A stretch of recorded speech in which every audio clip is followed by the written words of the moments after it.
Budak uni mana tak pernah pull all-nighter? Betul? Salah. Salah.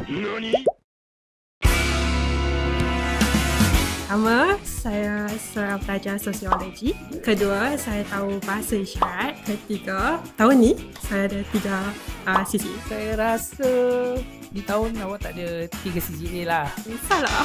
Saya tengah belajar 4 languages. Secondly, saya berada dalam 4 CCA. Lastly, saya boleh main marakas untuk DK Barat. Macam susah nak teka Awak punya lie is main marakas untuk DK Barat. Yeah, that's the line.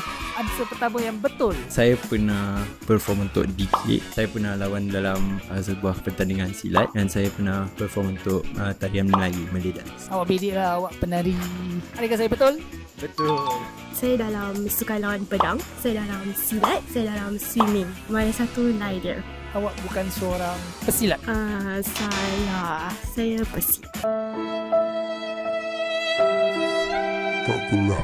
Yang pertama, saya boleh berbicara dalam 4 bahasa. Yang kedua, saya tidak pernah pull and all-nighter lah. Dan ketiga, saya pergi untuk semua kelas saya. So, yang mana yang truth, mana yang lie? Sangat senang sekali. Budak uni mana tak pernah pull all-nighter?